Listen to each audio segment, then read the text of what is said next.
Hey, everybody. Happy Sunday. Yeah. Hope your weekend is going well. Yep. Or went well. It's almost over now. Don't say that. Well, it's Sunday.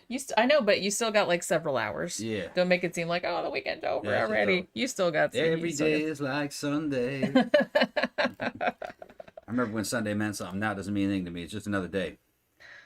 Well, you know, You like really I said, felt Sunday when you had to go back to school when you were a kid. yeah, that sucked. Yeah, that's like, oh man, yeah. Or when you had to go back to work. I hate Right, Man, yeah. I used to hate that. Right. Like the longer the Sunday went on, I was just kind of like, no, stop. Yeah. I don't want to go to work tomorrow. But you know. Okay, so Esther says, hi, Tom and Jenny. Hi, Esther. how you doing? Hi, everybody. So we're gonna talk about Death Proof. And we're going to talk, well, let's talk about Creepshow first. Creepshow first, okay? Because that won't take as long. Because All right. like I said, that's new and I can't really spoil it. Okay. So let's talk about Shudder's Creepshow series. This is season 2, episode 4. Again, 2 stories. Now, the first one it was kind of short, actually. It was called Pipe Screams. Now, what was interesting about this one, it starred Barbara Crampton. Yeah, she still looks great, man. Man, she just like, well, I'm on her Instagram too. So Yeah. like I see pictures of her, like she posts pictures all the time. She's pushing 70, isn't she? Yeah, she's in her 60s and it's like, Yeah. she looks fantastic. Mid-60s. You would never know. You wouldn't know she was in her mid-60s. No. There's a couple shots they show her from certain angles.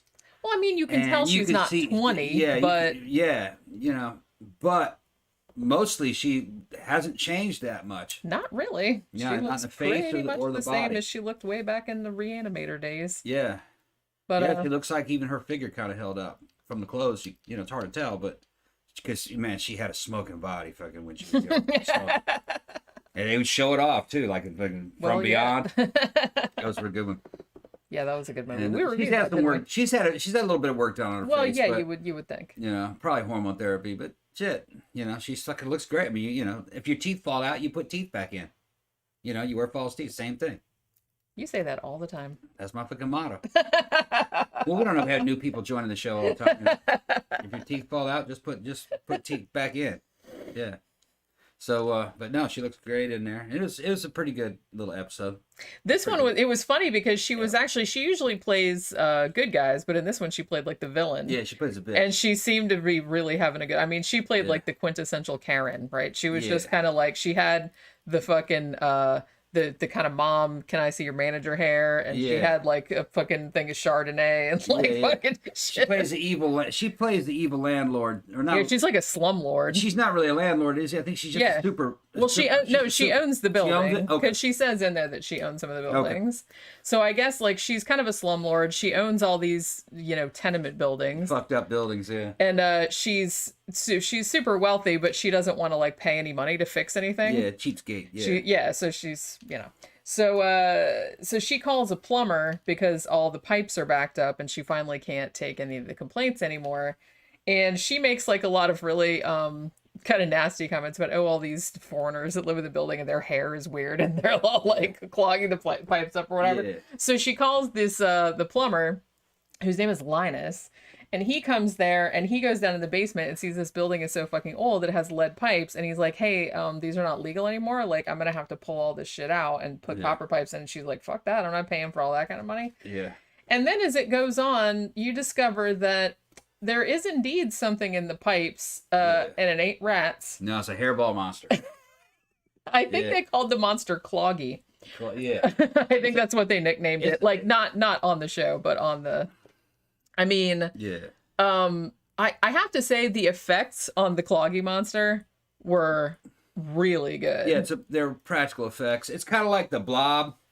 Yeah, kind of. Except it's kind of made of hair and like yucky drained fat and like other crap that's in there. It comes out and attacks you. Gets like different sizes at different times. And it kills a kitty. I hate to say. It's kind of like the oil slick monster, I guess, out of that Stephen King. Yeah, and some people have compared that, like, because I think that there was a direct homage to that, like near the end, where the hair kind of comes up like tentacles, sort of around the leg. Yeah, it was like the Raft, which was in Creepshow too, like the movie. It's a good little story. It's nothing really special. It's basically the same story as the Creepshow classic story from the first movie, but the guy with the roaches. It's yeah, similar. a lot of them are like that. Well, It's that's basically what that. a lot of the EC comics were like that. Because, like, everybody, you know, you always want to see, like, some asshole get their comeuppance, you know what I mean? And that's kind of what a lot of the storylines are like. So that's pretty much exactly what this one is. It's very, very simple. Like I said, it's great seeing Barbara Crampton playing that role because she was really having a good time with it. I think Linus actually does call her a fucking Karen at some point, which I thought was very funny. Yeah. But you know, she comes in with her fucking Chardonnay glass and she's all like hammered and whatnot. But it was cool seeing her playing a bitch because she doesn't usually. But yeah, so that one was good. And then the second one, which was kind of longer, the second one. I wanted to note too that Pipe Screams, the first one, was actually the guy that wrote it, Daniel Kraus, was the same guy that co-wrote that book with George Romero, The Living Dead, that, you know, that big tome, which is like it kind of made up. I haven't read it yet, but I've heard it's really good. So the second one was a Lovecraft story. It was essentially a Cthulhu mythos tale. And this was done by John Harrison. It was called Within the Walls of Madness. And basically it was kind of like there was this guy and he's, I guess he's in prison or he's on death row or I don't know. And like some lawyer is coming to talk to him and it looks very much like he has murdered all of the, like a couple people at this underground research facility. And he's trying to make the argument that he didn't really kill them, but that the experiments that they were working on, and one of the doctors was Dr. Trollenberg, played by Denise Crosby, who was what's her name on the Star Trek, right? Yeah. And she was in the original Pet Sematary too. Yeah. I forgot what that woman's name was. She played. What the fuck was that? What the fuck was that character name? God damn it. Lieutenant Yar, right? Yeah. There you go. Yeah, she got fired for posing in Playboy. That's right. I remember that. Yeah. We looked at that issue when that came out. Well, it wasn't really much to see. We're like, man, they fired her over that. Well, I mean, Playboy was like so tame. It just seemed like such a silly. Yeah, she wasn't really rocking any kind of fucking, you know. I mean, she wasn't ugly. You know, she had a nice figure, but it wasn't like, you know, no. It wasn't ba-bam. No, it wasn't ba-bam. You know, it wasn't some kind of genetic anomaly. And those Playboy girls were all genetic anomalies. They were. That wasn't normal. And a lot of that shit was man-made. But that's okay. Beauty is man-made. It's just fake. Beauty's fake.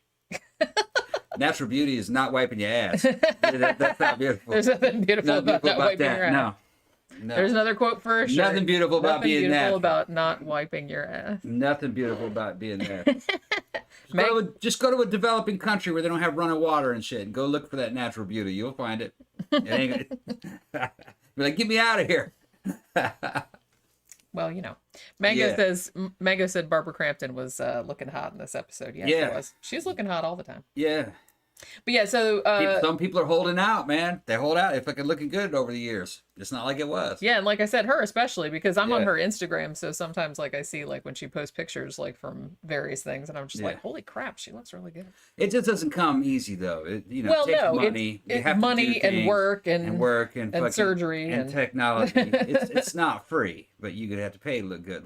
Well, because think about before we had, you know, all the surgical techniques, before they had all the shit that we have nowadays, you know, old people, you know, once you got to like 50 years old, it was a wrap. You looked like a few hundred miles of bad road. You know, what I mean? Most people did. According to the films of the 1950s, you looked fucked up at 35.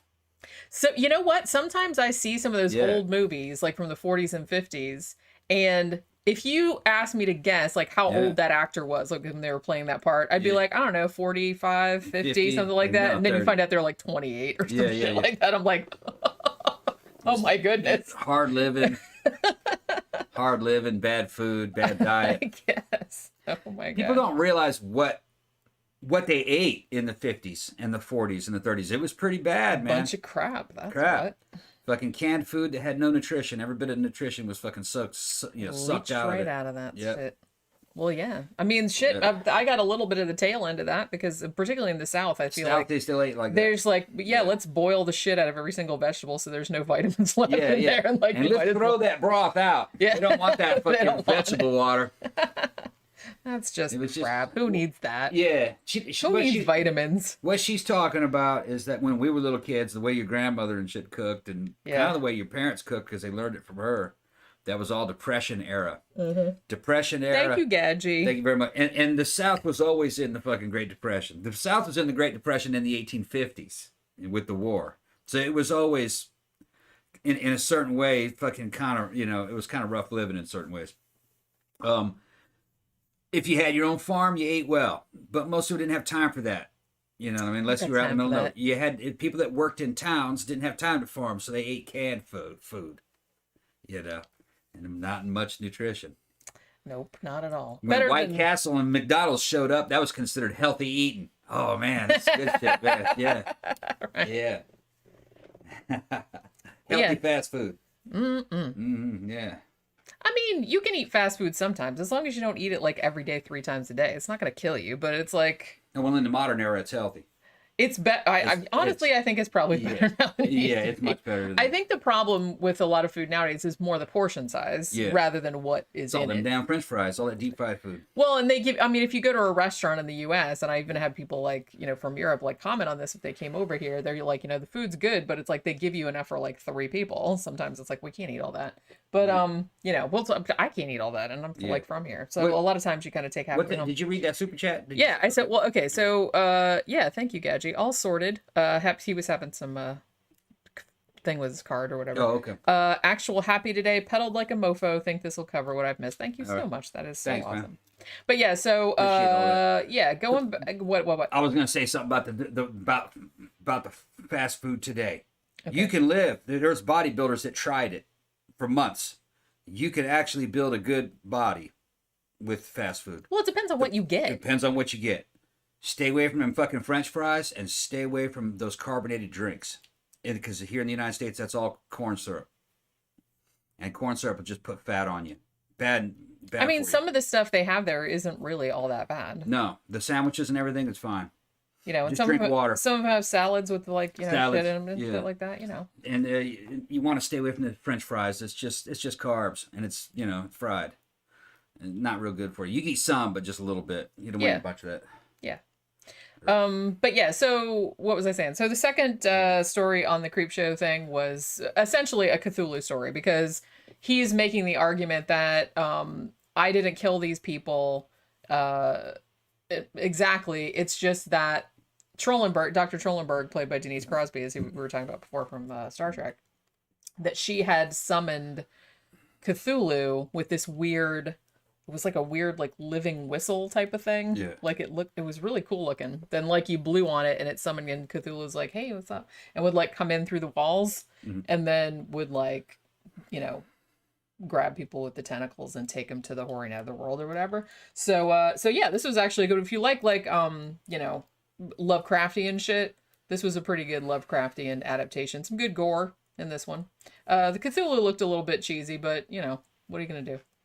I will say my favorite part of this, I think, other than Barbara Crampton, was the Cloggy monster. That looked really good. I don't remember that one.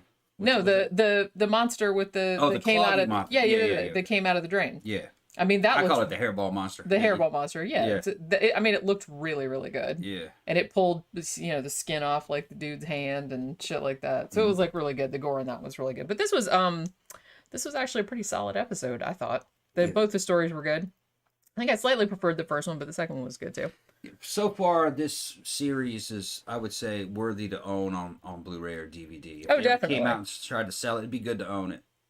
Yeah, I mean, I think that there's, there was a couple clunkers in there, but I mean, they all do. Overall, most of them are actually like, pretty decent. Yeah, even Twilight Zone had some. The original Twilight Zone had some. Yeah, everything does. It's because you're gonna have like a vast, a bunch of different writers. You're gonna have, this one's actually a little bit more consistent because they have different writers, but it's from the same pool. Even original Star Trek had some clunkers. Spock's brain. Spock's brain. But you laugh at Spock's brain, though. I had fun even with the clunkers. You weren't supposed to take that shit serious. It was campy. Yeah. I mean, I haven't seen any of them that were not entertaining. Yeah, they were all entertaining. Yeah, I thought they were all entertaining. Yeah. So it's like, even if they're, well, hey, Poke, what you doing? She's like, oh, I'm thinking about going in the closet. Yeah. All right. So, as we said, now we kind of talked about Death Proof a little bit on the Wednesday night sidetrack show. But Tom said, well, we got sent Death Proof And so we wanted to do like a more in-depth kind of what. Gotta check that timer. Oh yeah. Okay, it was the timer beeping. Yeah. What are you doing, Pokey? What are you doing? So we wanted to do like a more in-depth thing of it because I guess he didn't. So I didn't get to talk about it as much as I wanted to because he's like, well, let's just do it on Sunday, and so that's what we're gonna do. So forgive us if we go over a little bit of the same material. Did we determine that Sophie sent us this, right? Yeah, Sophie sent. Yeah. Now I will say before we get too much into it, we're gonna do probably do a matinee show tomorrow. Should we do? I know a bunch of people on Saturday were saying they wanted us to do boogie nights, and if you want us to do boogie nights, we can do that because I just found that it's on Tubi for free. Okay. Or we can do Brimstone and Treacle, which we just which Dermot actually gave me money to buy. Yeah. And so we have that now. Yeah, I got a good copy of that. And we have a good comment. That's a weird ass movie. Yeah, it's a good movie. I mean, we'll do it eventually. I'm just asking movie. like what one you'd rather see tomorrow. Brimstone Treacle was a great movie starring Sting that never really got a U.S. release. So Americans don't really know about it. If you saw it, you almost kind of saw it by accident. I saw it and I was like, "What the fuck is it?" Wow, and it was just really like entertaining. It would have made a really good play. Well, I think that's what it started out as. It? Okay, yeah, and it's Sting plays this. I guess he's a demon, some kind of British demon. Well, we'll get into that when we don't talk know what about he the is. show. I think it's a demon of some sort. Well, Or an imp, or it was a like a gremlin. I'm gonna say it was a lot clearer in the play. Was it? Okay. Yeah. All right. They made it a little more ambiguous for the movie. Okay. But yeah, it did start out as a stage play. All right. That's all I'm gonna say. But like I said, we might do that one tomorrow, or we might do Boogie Nights, because like I said, Boogie Nights is on Tubi for free. I think I just checked. So we might do that one because I know a bunch of people were asking us to do that movie as well. So let's talk about Death Proof. Yeah. Now, as I said, we talked about it a little bit on Wednesday. So if we repeat some of the shit, sorry about that. But you know, not always the same people are here, so it's okay. Quentin Tarantino for me is hit and miss. Yeah. He's got hits and he's got misses. And to give you like the perspective I'm gonna have from my point of view on this movie, Once Upon a Time in Hollywood, I'd say it was a hit. Pulp Fiction, I'd say it was a hit.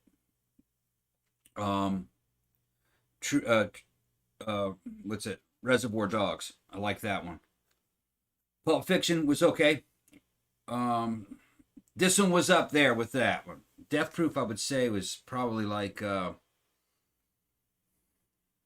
gonna say like his number 3 movie. I put it right underneath. I think this best one was Once Upon a Time in Hollywood, and then underneath that would have been Reservoir Dogs, and then this one. Better. You like this one better than Pulp Fiction? Yeah, I think I like it better than Pulp Fiction. I don't know if I do, but this one is not. It's funny because I think Quentin Tarantino, I might have mentioned this on Wednesday, but I think Quentin Tarantino has said, and wait a minute, Pulp Fiction? Yeah. Is it better than Pulp Fiction? You can't really count Pulp Fiction. Wait a minute, no, okay, I got him confused. Yeah, it's better than Pulp Fiction. It's better than Pulp Fiction. Yeah, I don't agree with that. I was thinking True Romance. Like I thought you were saying. Well, he didn't direct that. He didn't direct it, so I'm saying it didn't really count. What I was going to say is that Death Proof, Quentin Tarantino has said that he thinks it's his worst movie, but with the caveat that, well, if that's my worst movie, then I'm doing pretty good. You know what I mean? Yeah. I don't think it's his worst movie. No, but I'm just saying that he thinks that. He thinks that. That's his weakest movie. Some of the shit that he's done is just too fucking silly for me. You know what I mean? This one does have some silly shit in it, but it's fun. It's paying homage to older Grindhouse type movies. There's a lot of Mad Max in this, you know, with the car stunts and everything. It looked like they were real car stunts. That was they were. And well, Russell driving and everything. It was good. He said, "Thank you again, Gadgy. More than welcome. I look forward to the live streams almost as much as I do popping a wheelie out my work skate on a Friday." Yeah, Man, that's quite high praise. Well, the thing about Quentin Tarantino was that you can tell that he's really into his old exploitation movies, right? That's like his thing. And he has been on, and particularly talking about Death Proof, he's just kind of like, he's like the last great car chase, like when this movie was, when he was talking about making this movie, he said was like maybe Terminator 2, but he's like, I don't see the point of doing CGI car chases. Yeah. It's like there's nothing impressive about Nothing it. impressive It's like about it. nobody wants to see that. It's like, Nope. yeah, ooh, it's all a computer, big deal. Yep. So he really did want to do something for. I mean, I think that was kind of the main reason that he cast Zoe Bell as herself. She was actually, if you don't know, she was actually this Uma Thurman's stunt woman in the Kill Bill movies, and Quentin Tarantino was so impressed with her physicality and her stunt work that he's like, I'm going to write you into my next movie. Yeah.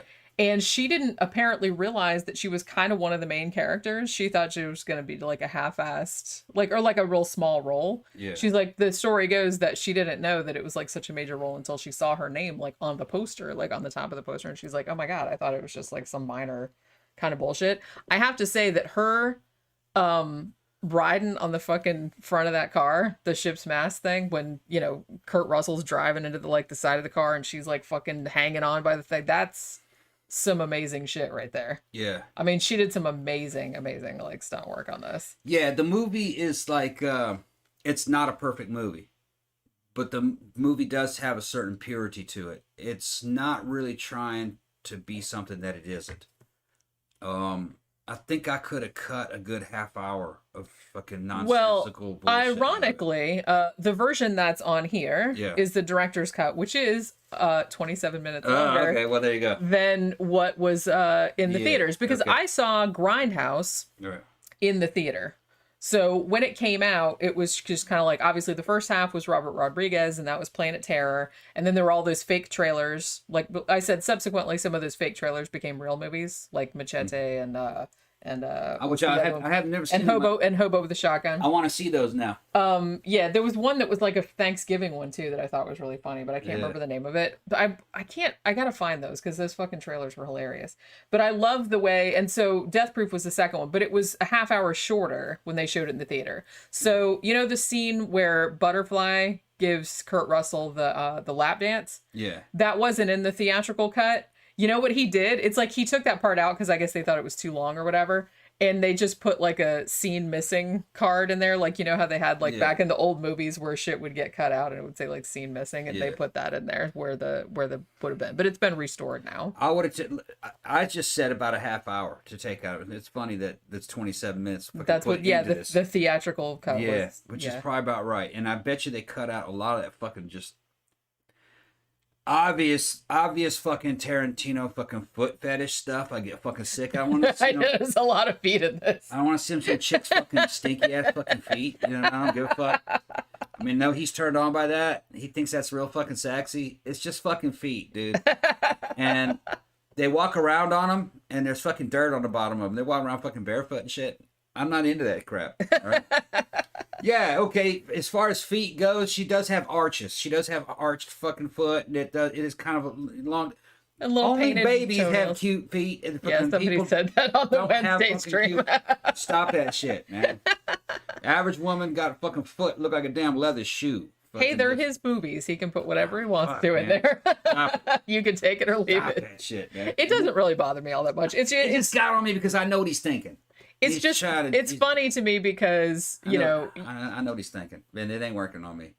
I know, but I'm just saying that, well, he, like I said, he likes that, so he just puts it in his movies. Yeah, he's trying, but you know what I mean? The signal he's sending me man to man through the fucking movie is, look at them delicious feet. Don't you like those feet? Look at those feet. And I'm saying, no, I don't like the feet, man. I don't fucking look at those feet. Aren't those feet? No, man, stop it, bro. I don't think he's sending. It's like somebody trying to fucking get you into scat porn. No, man, I'm not into that. Look at that turd. Look at it. I'm just saying, I mean, it's not that bad, but think of that, you know? Well, don't you like that turd? Don't you think of how that might smell? Man, stop fucking, get the scat off fucking TV. Anyway. No, what I was going to say, though, is that I don't know, because you're kind of framing it as Quentin's trying to send you signals. He's trying to send you signals, man. No, he's not sending anybody signals. He just likes that and thinks it's foxy, and so he just puts it in his movies because he's indulging himself. He's not trying to make you indulge. One man trying to communicate and spread his lust for feet to another man. Well, Kurt Russell even like licks what's her name's. He had Russell been into that shit, man. Anyway, I'm talking about. Do you know that Russell was actually not? I don't know if he wasn't the first choice, but there was like a bunch of other different actors that they were thinking about. I think Willem Dafoe They asked him to do it. There was a whole bunch of different ones they asked, but none of them could do it for various reasons. Yeah. But I mean, I'm really, really glad that they got fucking Kurt Russell to do this because he was 55 or 56 when he did this movie. Yeah. He was looking kind of rough for 56, man. Russell must have been fucking hitting the booze. He looks kind of hitting fucking the booze again, Ev. Yeah, I think Russell might fucking kind of partake because a little too much. He got a skin texture to me.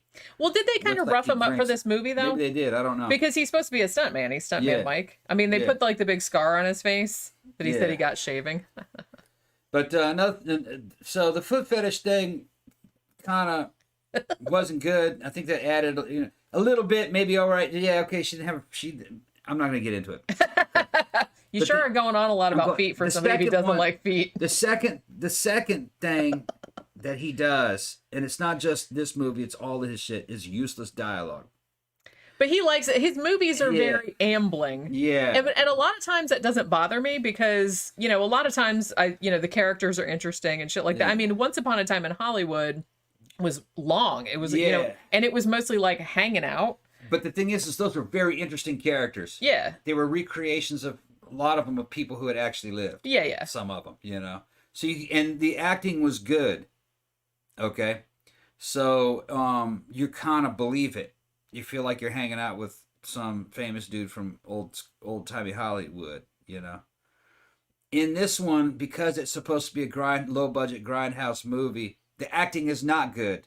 Well, it is. It's spotty. It's good in some areas, in other areas but that's not. kind of replicating that 70s exploitation film experience. They really nailed it. Yeah. So what you do is you have kind of like novice actors in there doing this ambling, nonsensical kind of fucking unimportant dialogue, and it sounds like poorly written 1970s dialogue. That's what I said. I think that was totally done on purpose. And something like from an indie film, And they didn't do it that much. It's kind of he kind of was accentuating it, making it a little bit too longer than it actually was in real life from those movies of that era. Yeah. He made it about 3 times longer than what it really was. Well, yeah, because you have to think, and we were talking about this before, exploitation movies from the 70s, a lot of times, they were making these movies for like $1.98, right? Yeah. So it's like they couldn't afford to put like a whole bunch of shit in there. Right. So it's like, well, we'll put like one really gory or one really controversial scene in there. And then the rest of it's just like padded with people like walking around or talking or whatever. So it's like he really did kind of nail that tone. So I think that's maybe why it didn't bother me so much, is just because that was just something that you would have seen back then. The king of all those 70s Grindhouse movies, though, was Mad Max 1. Yeah. Okay. And if you looked at that, had a very tight edit. It didn't have much dialogue. The dialogue it did have was pretty, was pretty essential to the story. Wasn't a lot of extra shit. Yeah. And this movie is kind of like that. It's trying to do it with the cars. Yeah. Right. But they're also throwing in homages to other 70s movies. Other kind of genres. Other genres. Subgenres. Too. Right. So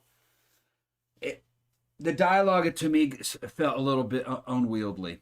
And I guess it did to other people too, because they edited 27 minutes of it out, which if I were to see the theatrical cut, I'd probably like a lot better. Yeah, I did see the theatrical cut. I saw it back in 2007. It was so long ago that when I was watching it, I didn't realize that 27 minutes had been added back in. You know what I mean? Yeah. Because when I saw it as the double feature. I kind of have a feeling that I'd like the theatrical cut better. You might, yeah.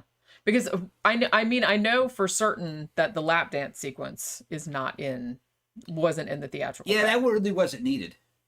Not really. Although I guess in a way, I kind of found it like it was fine. It's a fine scene, but it's like in a way I thought it was funnier that they did all this talk about the lap dance and how she was going to do it, and then they have scene missing, which that to me was like much funnier than actually showing it. Yeah. You know what I mean? Because they're just like, oh, if you were waiting to see like this girl give Kurt Russell a lap dance, too bad. You know what I mean? There wasn't anything to it though. No, I know, but I'm just saying I thought that was funnier that they did it like that instead of actually showing it. I think they cut it out because they wanted your imagination to think that there was more, that there was more to it. Yeah, there really wasn't anything to it. It's just like, okay, yawn. They tried to make it like the scene from Pulp Fiction where that girl was dancing for what's his name, dancing for John Travolta. Yeah. And she was dancing barefoot again. Yeah, Uma Thurman. Uma Thurman. Yeah. Yeah. It was supposed to be something like that, but it wasn't. It didn't quite have the same feel to it. I would say that was handled a little bit better in Pulp Fiction. But it was still a good movie. Yeah, well, like I said, it. what I had forgotten about this movie, because like I said, it's been since 2007 since I saw it, because I don't think I saw it again after that, is that this is essentially, it's two movies in one, really. I mean, the first half of the movie is kind of more structured like a slasher, where you have like the first group of women, and, then Crussell is kind of like stalking them. Kind of following them around to the bar, and then there's these big long sequences where he's just kind of like discussing stuff with everything, and then you get to the end of that part, and then he gets Rose McGowan into his death-proof car and fucks her all up, and then he goes and kills the other girl in their car in what I think is what is easily the best staged car accident scene I think I've seen in any movie. I mean, that is some crazy looking shit. And I think they did a lot of that for real. Oh, and I should say too that this is actually Quentin Tarantino's first movie that he was the cinematographer on. So yeah. Okay. But yeah, I mean, that fucking car accident where his death-proof car just like smashes into the women's car, and the one girl whose like leg is out the window just goes flying off and like bouncing on the road, and like the one with the foot. I know what he's doing. And then like the like butterfly in the back seat, like the death-proof car comes over, and like the tire just like takes off her fucking face, and it's just kind of like, it's fantastic. So then it's like, it's weird because so they have that part, which is almost kind of like a movie in itself, and then it goes to like 14 months later, and he's gone to another town. Yeah.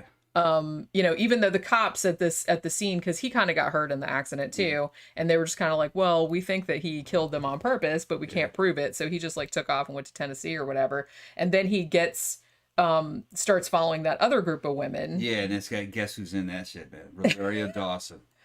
With the bob haircut, with the bob, I think it's a wig. She's just cute as shit. She is cute as shit in this movie. She's probably 20 something in maybe this. like maybe. Yeah. There's the second group. She might have been in her early 30s. It's hard. How old is she now? Oh gosh, I don't know. This is what, 15 years ago. Yeah. She was just cute, man, real cute. I was like, who is that girl, man? She looks so familiar. And I was realizing, oh, that's that chick from The Mandalorian that showed up fucking with. And she was in Sin City. She's been in a ton of shit. Yeah. Wasn't she in some of the... I thought she was in... wasn't she in Daredevil? Am I thinking... Yeah, no, maybe. Isn't she the nurse?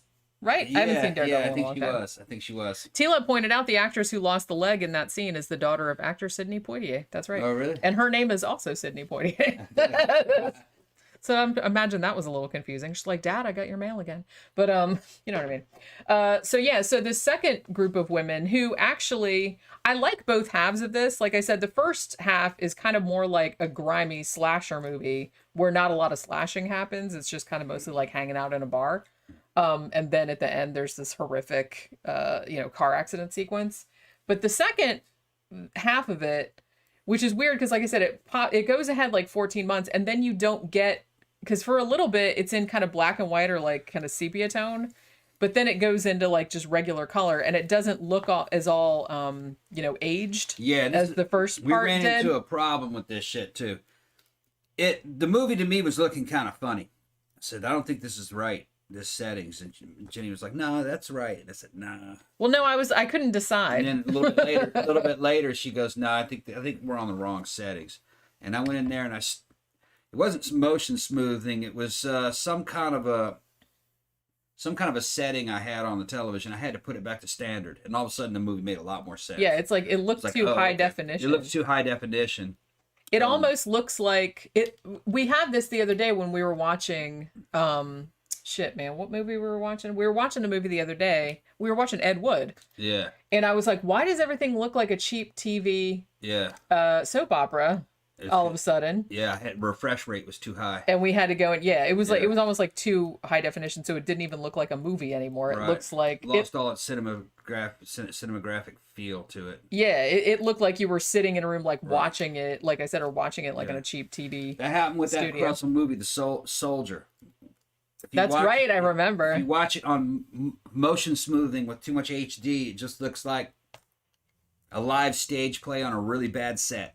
Yeah. With the fucking, you're like, what the fuck is this? It doesn't even look like a movie. It looks like a TV program. Like a 1970s Doctor Who level. Yeah. And I was going, what the fuck is this? I fucking backed off on all those settings, and all of a sudden it came right back. It looked beautiful. See, it's just a little thing like that like makes a huge difference. So yeah, if all your shit's starting to look like cheap TV soap operas, then check your TV settings. Yeah.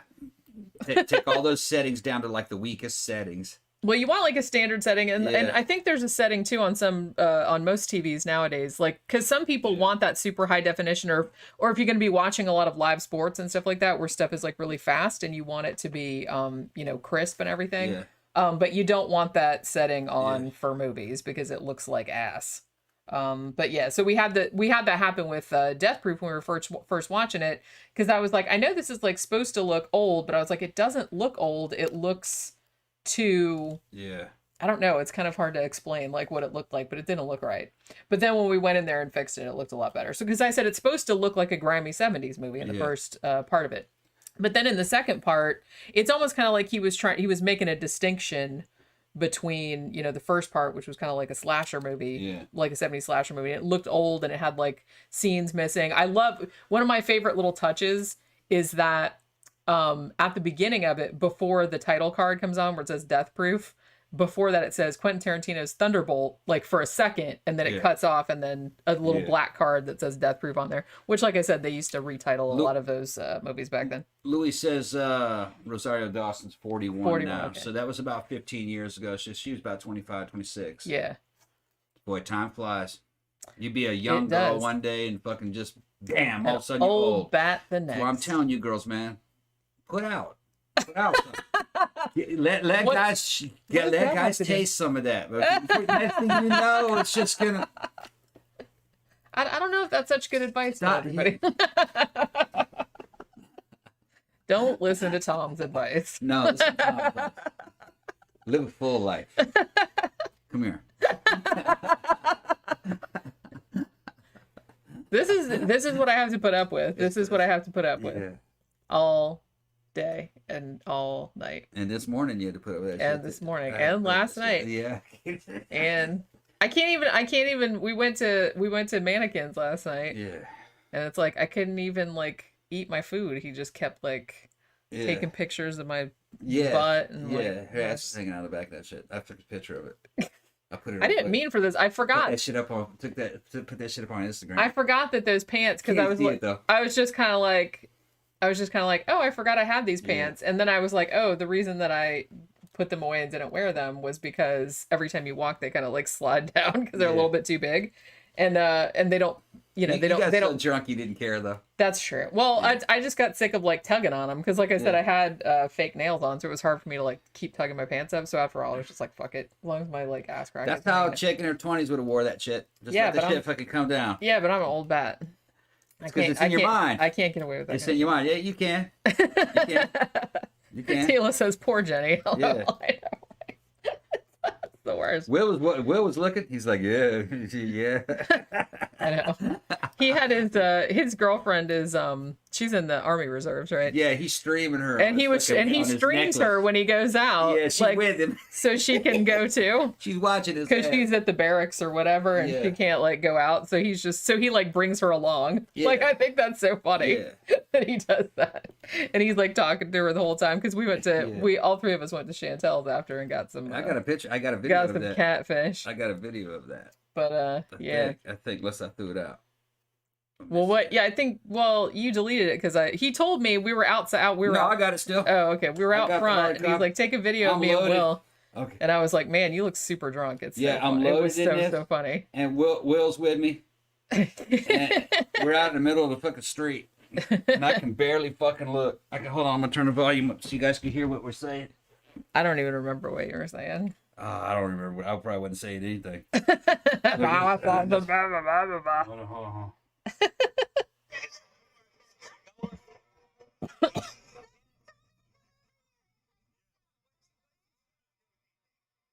What does this got to do with it?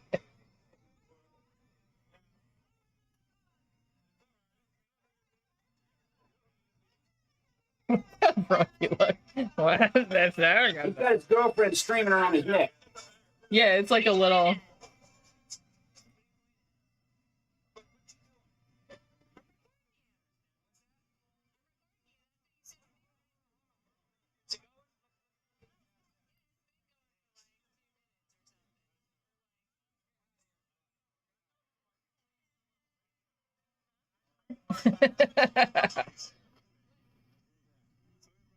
See, yeah, it's coming down. It wasn't that bad yet.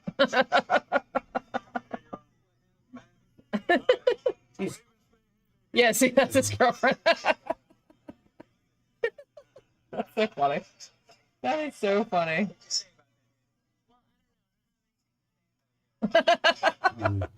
Jesus Christ.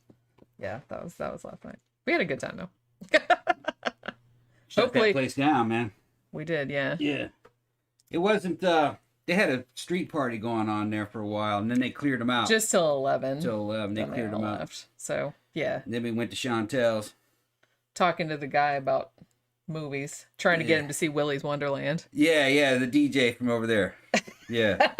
We were talking about Candyman. I should have recorded that. I know, that was funny. Yeah. Yeah, we were all talking about horror movies. Yeah. I had mostly sobered up by that point, but it's just kind of like, yeah, because he had seen I don't even remember how we got started talking about that, but he was talking about how scared he was of animatronics. Yeah. And so we were talking about Willy's Wonderland. Willy's Wonderland. Yeah, we were trying to do that. I was gonna actually say something about something else about Death Proof. What was it? Oh, you know what? Okay, and I get maybe I'm remembering this wrong, but I thought that when I saw Death Proof in the theater, I thought that there was another scene, because spoiler alert, but the very last scene, because he starts chasing the second group of women, but the second group of women, two of them are stunt people, and the other two are kind of like, so they're like not having it. And so they kind of, the cat and mouse game gets like reversed, so they start chasing him. And at the very end, they do like a very faster pussycat kill thing where they're just kind of like roundhouse, just like punching his ass out. And then like Rosario Dawson like caves his head in with her boot. And I could have sworn that there was another scene after that where they went back to that farm with the fucked up Dodge Challenger to get their friend, because they left the friend in the cheerleader outfit, played by Mary Elizabeth Winstead, actually. They left her at the farm with the creepy weirdo. Yeah. And I thought that there was another scene. I could have sworn that there was another scene after that where they went back and got her and she had like killed that guy. I must have been, because he was like trying to paw maybe her or something. Maybe that was only in the theatrical cut. Theatrical cut. Or maybe it was a fever dream and I just like totally. Or maybe, you know what? Maybe what it was that when I first saw the movie, and I was just kind of like, well, what happened to that other girl? Then they like threw her under the bus and they left her with this like creepy Cletus like back in this fucking farm. What happens now when they bring his fucking car back and it's all fucking trashed? She got to pay for it with that ass. Well, see, that was the implication. So I was just kind of like, yeah, some friends you guys are. Yeah, well. Hey, babe, stay here. We're going to go as collateral, while we take this car. It was supposed to be a 70s Grindhouse movie, That's which true. means that you weren't supposed to think about shit like that. People vanished in those movies all the time. You That's didn't notice true. it. Oh, well, we got to go. And then, you didn't, what happened to that character? We don't know what happened to that character. Didn't matter. That's the way it was in the 70s. Okay, we're going to go up to the store. Bye. You never... Where'd Dad go? I don't know. I never came back. That's just like so funny to me. They didn't really. I guess a lot of those movies weren't really thought through all that well. T said she didn't remember that scene. See, that's the thing. Maybe I just imagined it, or maybe I just like wrote it in my head because I was like, I wonder whatever happened to that girl. Yeah. Like when they went back and they took the fucked up car, and because she was just kind of like looking at him like, oh shit. Yeah. Like, what did you girls get me into? Because they just wanted to go out and play ship's mast, man. They didn't care about leaving her little ass there. Yep. But shit, man, I could have sworn there was. You're reading too much into it. No, I'm just saying that I thought that there was the scene where they came back and she had killed that guy or tied him up or something like that. But it's like, maybe I'm just leaving her there and not answering what had happened would have been Tarantino's way of saying, fuck it. It's the 70s. It's the 70s. We don't give a shit. And another thing is that this is not taking place in the 70s. No, it's not. It's a lot of 70s stuff in it. But if you look in the background, man, there's modern cars driving around, and they don't really show it. Yeah, and they had like Nokia phones and stuff. Yeah, so it's not. Shit, man, my thing fell off.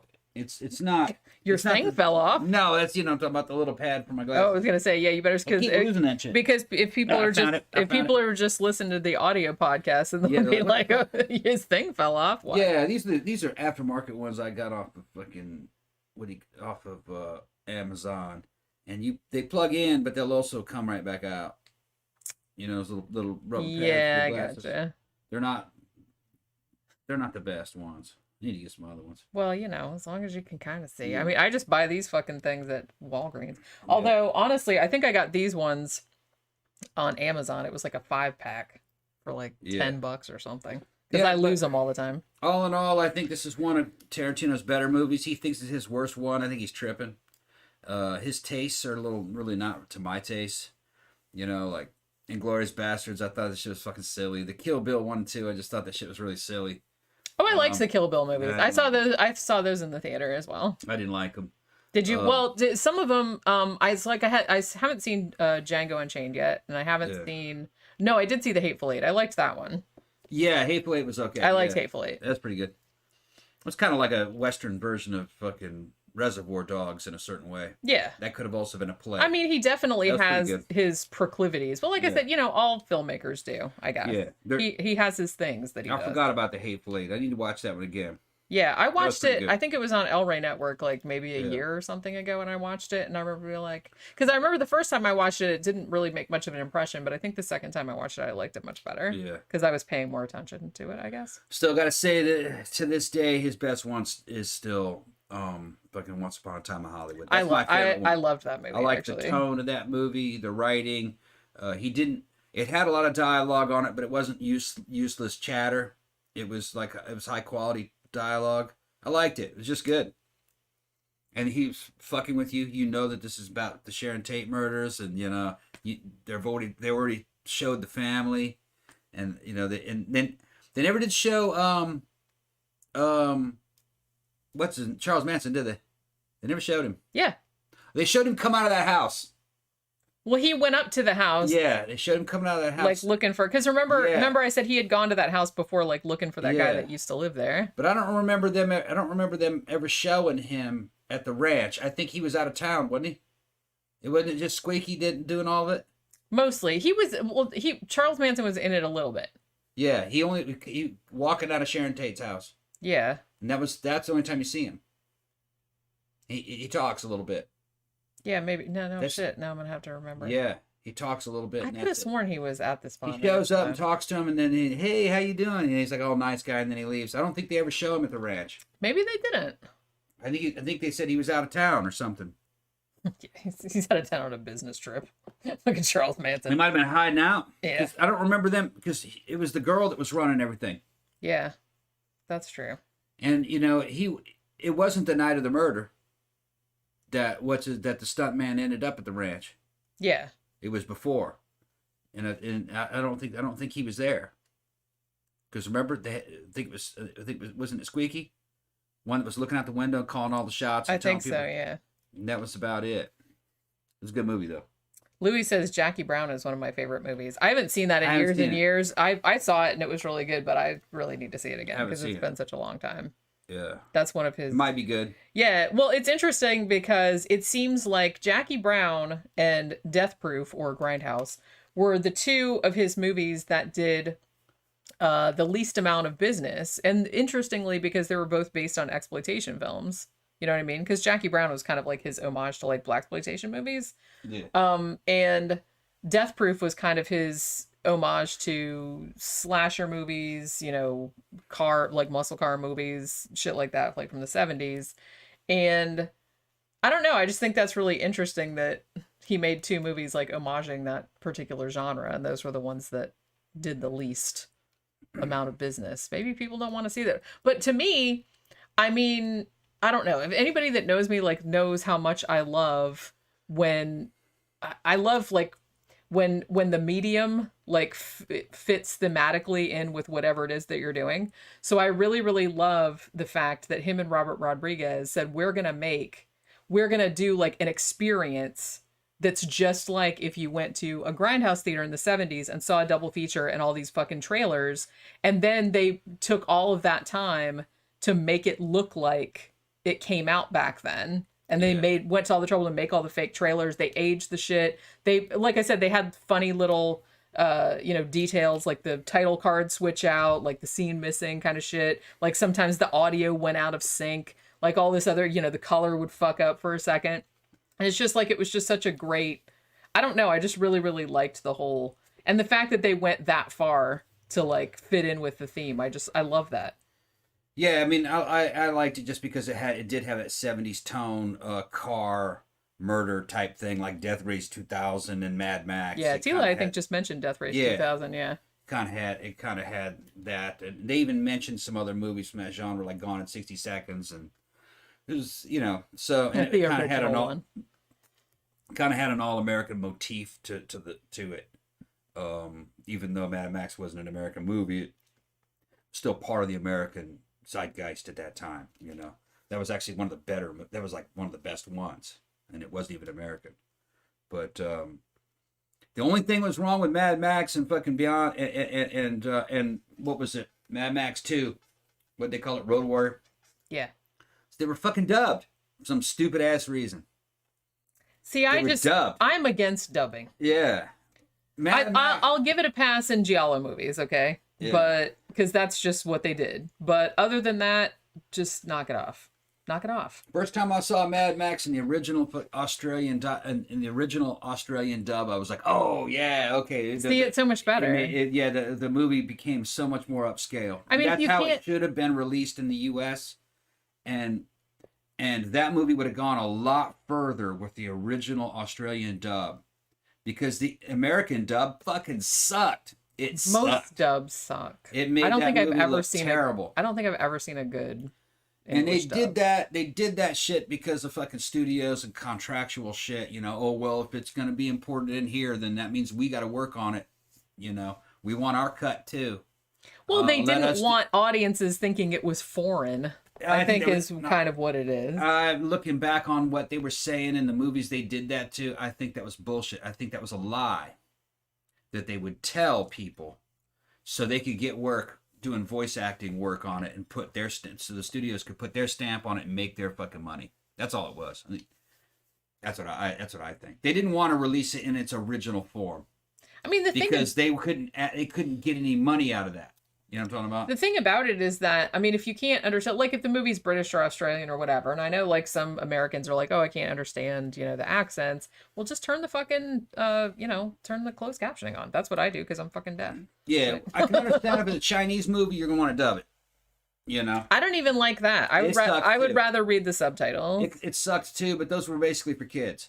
Yeah. So it didn't matter. But with something like an Australian movie, Mad Max made a lot more sense in the Australian dub. They're speaking English. Yeah. Knock it off. That's not what I meant, though. I know. What I meant was that it's when they put an American dub in it, they're trying to fool the audience into thinking that this is somewhere in the United States. Well, yeah, that's what I'm saying. Cars you're driving on drivers on the other side of the fucking car. Merle, why are they on the other side of the road? Yeah, and where is this? What never seen a town like that. Where is that? Oklahoma? You don't know. It's fucking.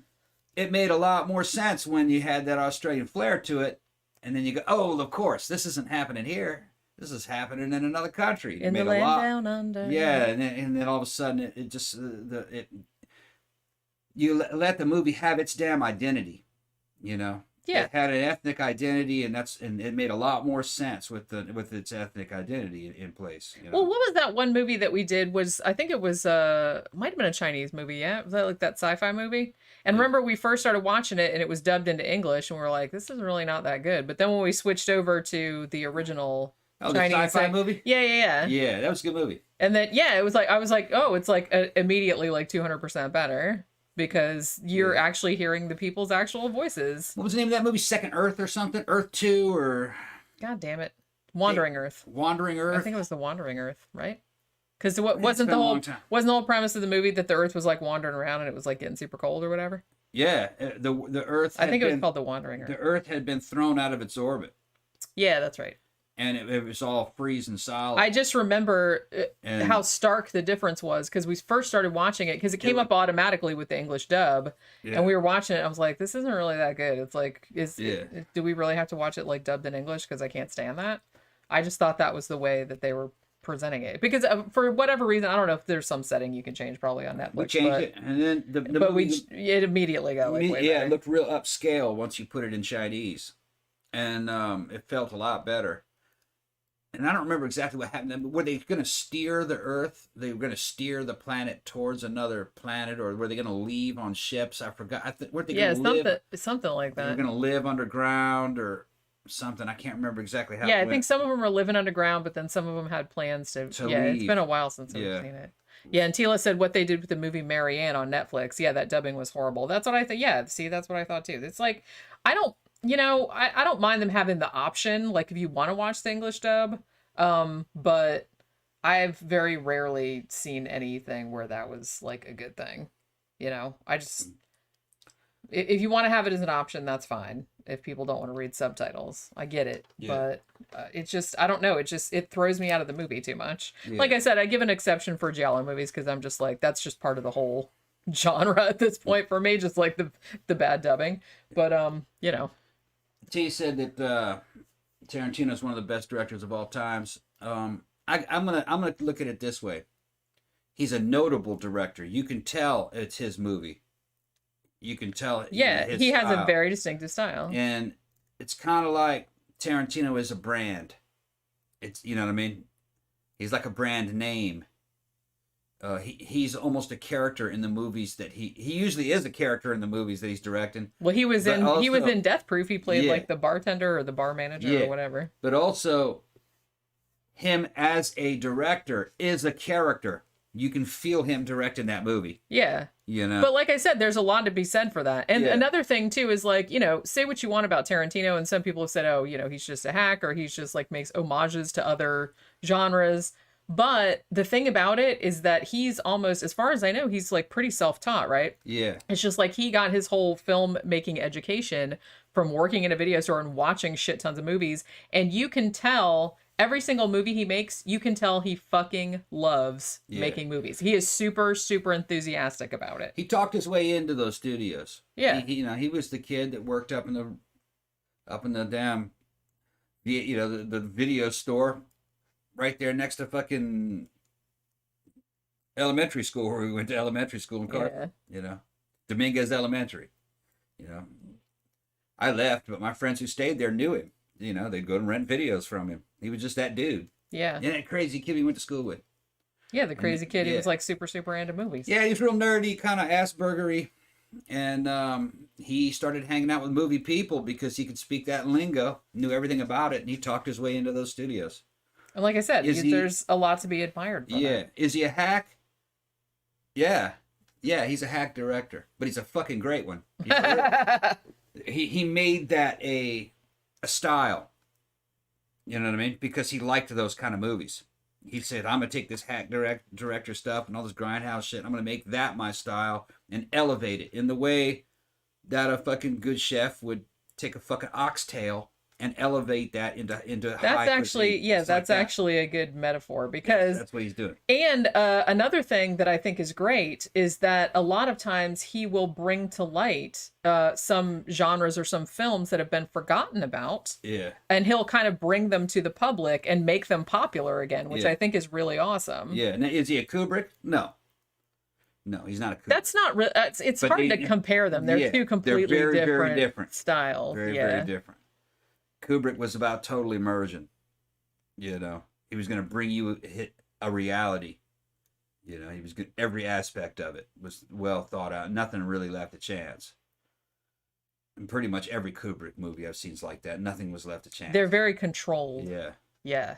Whereas they're both great. They're both very different. Though. Tarantino's are just very much more like loose and like ramshackle. It's about style and spirit.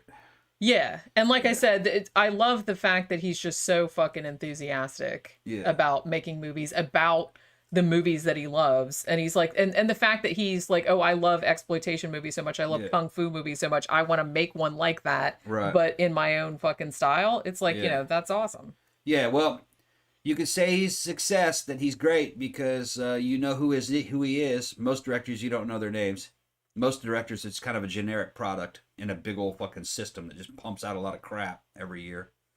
He made a lot of money, and he'll be remembered. Yeah, I mean, like I said, if you're gonna make movies, like put his fucking stamp on it. Yeah. Make sure that from the first frame, everybody said, "Oh, that's that guy's movie or that girl's movie." Whoever. You know his style. You can feel it when you see it. So how could he be bad? Yeah, exactly. How could you say that he failed? No, he didn't fail. And Tila makes the point. It's like, I don't like all his stuff, but I don't like all of Hitchcock either. Exactly. Right. It's like not everybody, knocks it out of the park every time, even geniuses. Yeah. There are a couple of Tarantino movies that I wasn't wild about. I've mostly liked most of them. But, it's like I said, he's not my favorite. I'm more like into Kubrick and David Lynch and stuff like that. But I pretty much always like watching new Tarantino flick. Yeah, and Lynch is a master, and I don't really like his movies that much. But but some people just fucking love that shit, and I see the quality. Yeah, I love that shit. I'm one of those people that's like totally obsessive about it. You know what I mean? I'm more into fucking like oh shit. Good Carpenter was really good, not shit Carpenter. Some of that Carpenter he didn't do. I think he had other people directing. Directors have half-lives, but Cronenberg. Good Cronenberg. His son is good. Yeah, I was at His son is good. I gotta tomorrow. I gotta record. I watched Antiviral, Brandon Cronenberg's first movie. Cronenberg, that's his name. Yeah. And I'm gonna record a review of that tomorrow or Tuesday, and that'll be going up in a couple weeks. But because we did Possessor, right? Yeah. Antiviral was pretty fucked up too, I gotta say. Yeah, those are all good. Weird diseases. He's kind of walking in his dad's footsteps. It does feel a little elevated, a little higher budget. It's not. It's just that the equipment is now available. Yeah, so you can do something different. I mean, they definitely have the same the same thinking behind it. Which, like I said, it's not surprising because it's father. That's what Brandon Cronenberg's fans are gonna be looking for. That they're gonna be wanting Cronenberg shit. So he's carrying on a family tradition. I mean, it would be weird if David Cronenberg's son came out and started making cheesy romantic comedies. Yeah. Although children's stuff. How awesome would it be to see a rom-com directed by David Cronenberg? Yeah. It would be so messed up. Trying to think of what what else about Cronenberg that made him memorable. Everything was in kind of eerie locations, even if they were mundane. It had an eerie feel to it. Part of it, I think, was because certain things were kind of cheap. Because the technology wasn't there, but in some ways that kind of enhanced it. It's like you were looking at a crime scene photo or something. Yeah. Well, and I think it's the same thing where, we're talking about directors having proclivities, Quentin Tarantino with his exploitation films and his feet and stuff like that. The Cronenbergs are definitely, one, body horror, obviously. Yeah. Two, corporate espionage, clinical settings. Corporate stuff. That's where the bad shit's happening anyway. But that's a lot of their movies. Now, David Cronenberg's later movies, like Eastern Promises and stuff like that, went more in almost like a crime thriller direction. Yeah. They're also very good, but they're have gory parts in them, but they kind of went away from body horror type of stuff. Cronenberg, man, Videodrome, disturbing. Probably one of his best. I think it might be his best one. But for me personally, there's just something about The Brood that just disturbed me. So many good ones. The Brood, Dead Ringers. Oh my God, so many good ones. I'm gonna say The Brood. For me, I think because I was younger when I saw it. And the idea of them damn weird, demented fucking babies and fucking and her with kids. The baby's gonna shoot her licking them and stuff. And they're in this weird locations that looked like California with the slanted woodwork and where all the wood paneling was slanted like that. It was like old universities looked like that, and training institutes and little corporate places, where they would rent to have fucking meetings and look like that. We'd see them out in California, so I could kind of it seemed familiar to me as a little kid, like those locations. So I was like, ooh, yeah, you could be anywhere, and these little babies in little footy pajamas that fucking attack you and shit.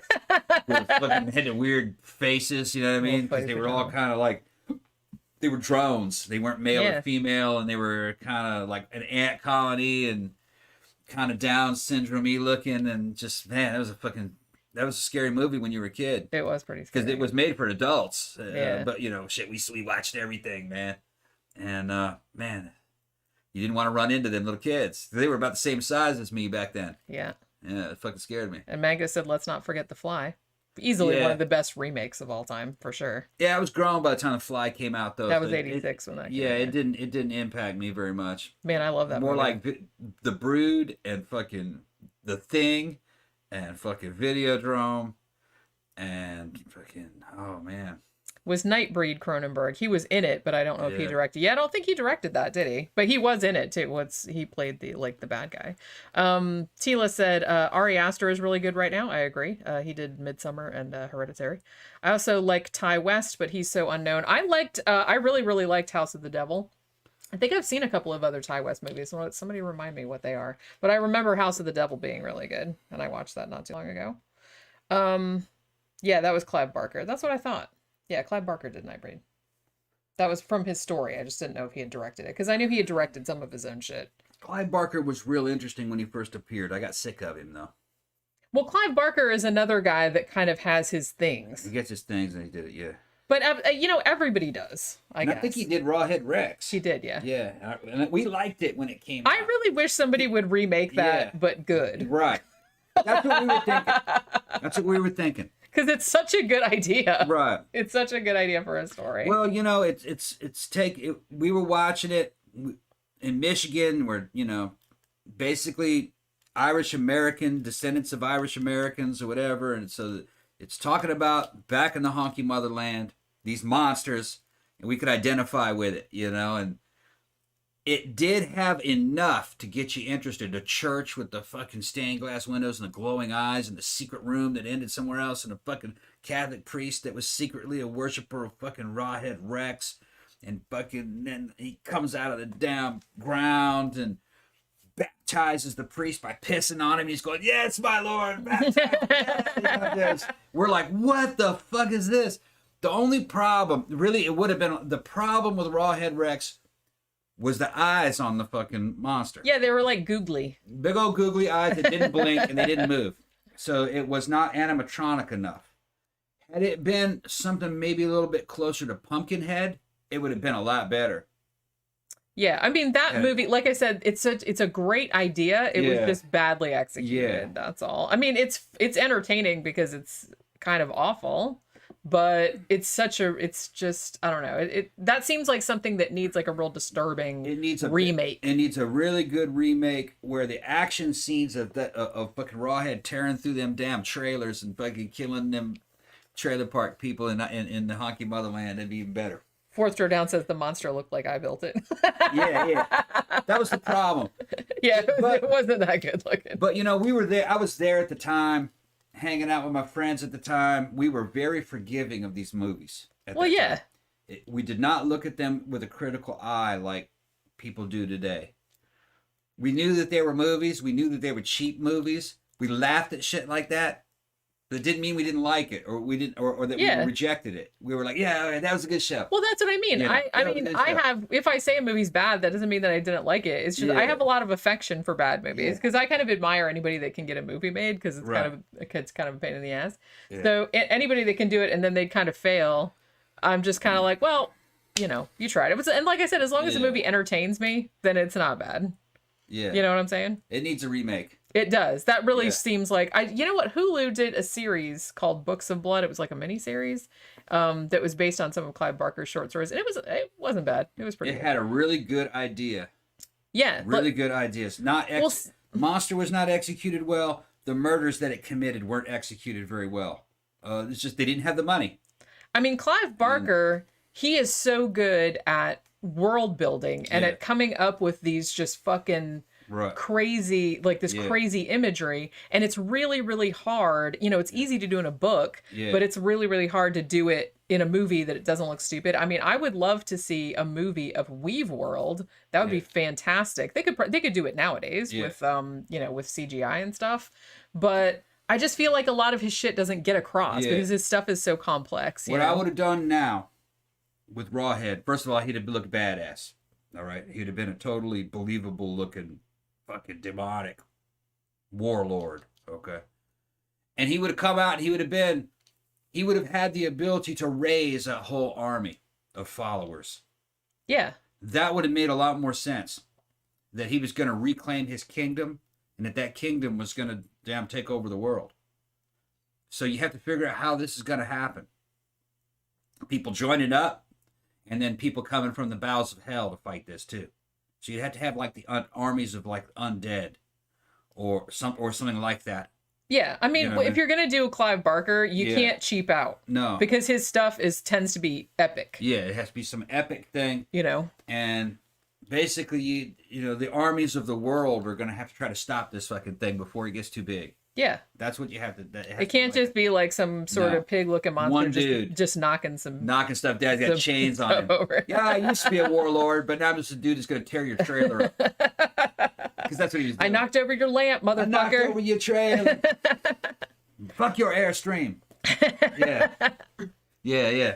There. That's not going to be enough. World conquered. Yeah, no, you're going to have demon horses, demons, yeah, you need the people. whole. You need to go whole. You need hog people with that. joining up. You know, living people, fucking, you know what I mean, pledging allegiance to these things. It would have to be. It's like something out of Lord of the Rings. Yeah. You know. That's what I mean. His stuff is just very, very. Lord vast. of the Rings meets the modern world. That's how you do it. Tila also points out Guillermo del Toro is great too. I also agree with that. Pan's Labyrinth is awesome. I love Pan's Labyrinth. I love The Devil's Backbone. He made one called, oh shit, what was the name of it? Kronos. That might have been his first one. That's actually really good as well. It's sort of like a vampire movie, but not quite. You know what I mean?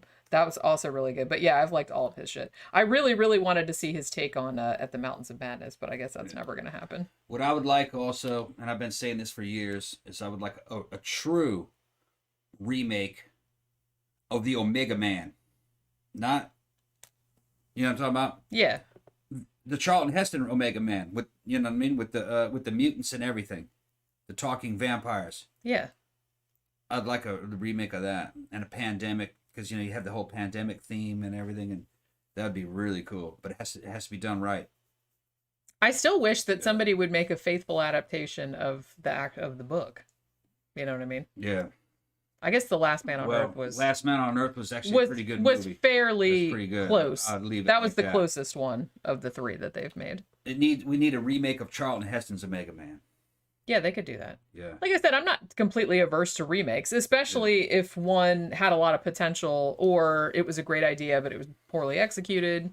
And they could do it a lot better nowadays. Yeah. Because there's a lot of shit we could do better nowadays. You could do Omega Man really well now. Yeah. You know, now that we have CGI, like I said, I feel like they could do more shit with, like, you know, Clive Barker and stuff like that. So you could... Empty cities, dudes trying. He's the last of his kind. He's a human. He's in a world of these damn mutants who are basically vampires. They're albino, psychotic vampires. They're hunting you down like you're the last relic of a fucking forgotten era. They don't have technology, but you do, because they can't use technology. It's against their religion. So it's just one dude. So he's against these masses of people, but it's offset because he has machine guns, flamethrowers, and lives in a damn castle. That's a great idea. You could do that now. Yeah. Yeah. Although, the thing about it, though, is I do kind of feel like in the last few years, because you remember how for a while, like in the maybe like the mid-90s to the mid-2000s, it's like everything was fucking zombie movies, and it's like everyone just got fucking sick of zombie movies. I kind of feel like now it's kind of like similar to zombie movies, more like, you know, Parasite movies or... you know, pandemic type movies are just like everywhere. Yeah, Tila's never seen Omega Man. Oh, you'll love Omega Man. It's late 60s, early 70s, Charlton Heston. He's the last man on Earth. Everybody got wiped out in a pandemic. Yeah, it's based on I Am Legend. Yeah, everybody got wiped out in a pandemic except these mutants. He's the last human. These mutants are basically vampires. In the original story, they were vampires. And they see him as the monster. Yeah. All right. So they're trying to kill him. It's a role reversal. And it's played by Charlton Heston. His name is Colonel Neville. And it turns out he made that bioweapon that everybody died from in the pandemic. And he had the cure. He was trying to deliver it at the time it got out. So he's responsible for the death of fucking mankind. And he lives in his fucking castle. Can you imagine? In L.A. Running around L.A. and they show L.A. and it's totally vacant. And they come out at night and they're trying to hunt him. He's got fucking machine guns and fucking night vision scopes, and they're hunting him down. It's a great movie. It's campy in a 70s way, but it's really cool. It's really cool. Yeah, I like it. You got to see Omega Man. And it's, like I said, it's based on I Am Legend, but it kind of, I want to say, is it loosely based? I don't know if I'd go so far as say it's loosely based. They did change some shit. They changed some stuff, yeah. But not that much. I still think The Last Man on Earth with Vincent Price is the closest to the book. But I don't think there's actually been a true adaptation of the book. All of them have changed. Yeah. Louis says, man becomes the legend. That's right. Yeah. Matter of fact, there's a Rob Zombie has a song from on the band called White Zombie called I Am Legend. Or I Am Legend. And it's about the movie Omega Man, I Am Legend, and The Last Man on Earth all combined into the same song. Yeah. It's on White Zombie's first album. It's a good song. It's a real good song. Tila's hubby says, isn't the Will Smith movie a remake? Yeah, well, essentially it's not really a remake of the Omega Man as so much as it's another adaptation of the Richard Matheson novel. Yeah. But the Will Smith one is the worst of all of them, easily. And the end fucks up, negates the whole point of the fucking story, which pisses me off. There's a couple problems with the Will Smith version. One, it's only in an isolated area. It's like in one city. No. It was the entire world. Yeah. He was the last man on Earth. Yeah. So just taking that element out of the fucking story fucks the story up. All right. Another thing is that my understanding is that the original cut of the movie was a lot better, but they cut a lot of stuff out, and to shorten it, and it kind of dumbed that movie down a lot. The Will Smith version. So I've heard there's an extended cut that's a lot better. Another thing that was wrong about it is that the mutants in the Will Smith version didn't talk, which there goes your story. Because it's just kind of like a straight up zombie story. That's a zombie movie. We have a ton of zombie movies already. We didn't need another one. In the Omega Man, the mutants are some of the most important characters because they talk. Yeah. And they have their own backstory of who they were. Well, and their own culture and their whole thing. They have a whole religion and everything, and they're albino. If you got hit with it, most people died. Some people were mutated into albinos. You became into an albino. You could only come out at night, but it also made you a raging fucking psychopath, a lunatic. And but they all had normal intelligence, and they had a religion of where the old ways were evil, okay, and the old people were evil. They're God's new creations, and it was their job to go around and burn down all the libraries and destroy all the technology of the old world. Because that's what led to the pandemic. Yeah. And there's one dude left, Neville. We're not really sure who he is. There's one dude left, and they're dedicated to killing this dude. But they can't use technology because that'd be admitting that technology was good. They were going to do it without technology, catapults and shit like that. Catapults and knives and spears. And there's one dude living up in a damn castle that's fully fortified. It's got power and everything. So he stands for everything that they hate. And he's a legend. They see him as a monster. Because all he does is go around and killing them all the time. While they're sleeping during the day. Like it was vampires. Yeah, like they were vampires. But to them, he's the monster because he goes around killing them all. He's catching them and trying to do experiments on them and turn them back into humans and shit. Omega. If you want to see Omega Man tonight, if you haven't seen it, you'll like it. It's an old movie, but it's real well done. Well, and I recommend the book too. Seriously, read I Am Legend. It's a class. Yeah, and in I Am Legend, they're not mutants. They're vampires. Essentially, yeah. They're vampires. In the original book, they're vampires. In the Omega Man, they're mutants. Yeah. But it's the same. It's pretty much the same idea. It's just a distinction without a difference, really. Right. All right. So we've been going for almost an hour and a half. Holy crap. Mm-hmm. We have anything else to say about Quentin Tarantino? About any other directors? About anything else? Tila said to her hubby, I think we saw that. I can't remember which is the bad sign. Yeah, I didn't love it. She said, yeah, Tom, you sold me on that. Also added the book to the book list. Yeah, the book is really good. I mean, I love Richard Matheson. Now, there's a Vincent Price version in black and white that's close to that book. Yeah. It's called The Last Last Man on Earth. I think it came out in 1958. Yeah. I liked that as well. That's that's the for closest adaptation. They did Right. change some shit, but that's the closest to the book. Yeah, that one's they're vampire / zombie, and he's the last guy. He's the last one. Yeah. And I Right. mean, anything with Vincent Price Yeah. in it. I'll watch anything with Vincent Price in it, you know. But Yeah. that's a good movie. All right, so you ready to wrap that's it up? All right, so we will be back tomorrow. Probably do a movie review tomorrow. We'll either do Boogie Nights or Brimstone and Treacle, depending on what we feel like watching later on. But yeah, we'll come back and talk about that tomorrow, and then we'll probably do a food show on Tuesday. And that's how that's going to go over the next couple days. So have a good rest of your weekend, and we will talk to you guys again tomorrow. Bye.